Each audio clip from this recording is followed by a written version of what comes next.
अब बात छत्तीसगढ़ कांग्रेस में इन दिनों क्या कुछ चल रहा है उसकी चर्चा कर लेते हैं। पहले पीसीसी चीफ, फिर नेता प्रतिपक्ष पद को लेकर तनाव की खबरें सामने आई, लेकिन कल सूरजपुर में एक साथ दीपक बैज, भूपेश बघेल और टी.एस. सिंहदेव को देखा गया, जिसके बाद सारी खबरों पर विराम लग गया। लेकिन अब प्रदेश के पूर्व मुख्यमंत्री भूपेश बघेल ने सूरजपुर में इसी धरने के दौरान पुलिस अधिकारियों को धमकी दे दी।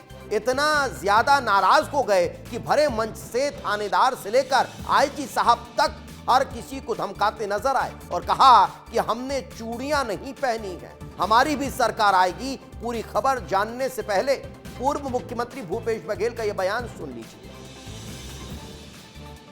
यदि टी.एस. सिंहदेव जी हमारे अनशन में बैठ गए, प्रदेश अध्यक्ष भूख हड़ताल में बैठ गए, तो प्रदेश के कांग्रेस जन चूड़ी पहन के नहीं बैठे हैं।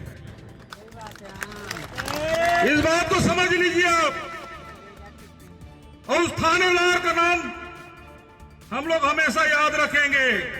सरकार आती रहती जाती रहती है, किसी दिन हमारी भी सरकार आएगी, फिर थानेदार समझ ले।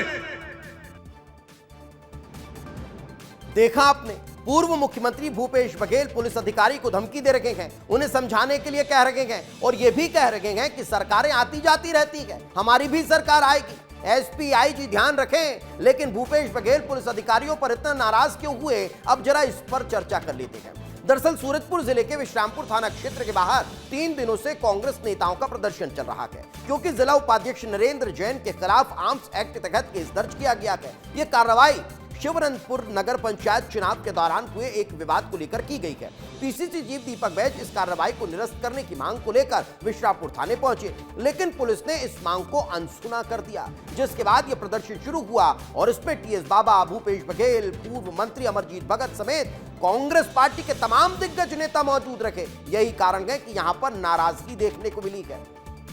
इसी प्रदर्शन के दौरान जब भूपेश बघेल कार्यकर्ताओं को संबोधित कर रहे थे, तभी पुलिस अधिकारियों पर नाराजगी जताते नजर आए हैं। यानी पूरी खबर आपको विस्तार से बताई कि कैसे ये नाराजगी अब सियासी चर्चा में तब्दील होती हुई नजर आ रही है।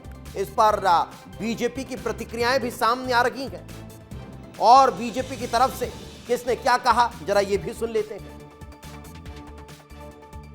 जहाँ तक चूड़ियाँ पहन नहीं रखी है, ये कहना हमारे मातृशक्ति का अपमान करना है। ये वो देश है जहाँ पर हमारे यहाँ पर रानी अहिल्या, रानी लक्ष्मी, ऐसे महान वीरांगनाओं ने जन्म लिया, रानी सीता ने जन्म लिया और इस देश का मान सम्मान बढ़ाया।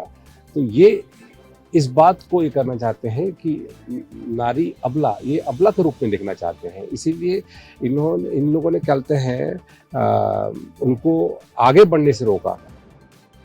मैं ये कहना चाहता हूं इनसे कि कोर्ट ने निर्णय किया, अंतिम फैसला हुआ। आज इनको अगर कोई दिक्कत होगी, कोई गलत होगा तो कोर्ट का निर्णय आएगा। आज जांच पुलिस को करने दिया जाए। पुलिस पर दबाव बना रहे हैं, धमकी दे रहे हैं पुलिस को कि आएगी सरकार तो ऐसा कर देंगे, वैसा कर देंगे। ऐसा धमकी देंगे तो इनकी सरकार कभी नहीं आएगी छत्तीसगढ़ में।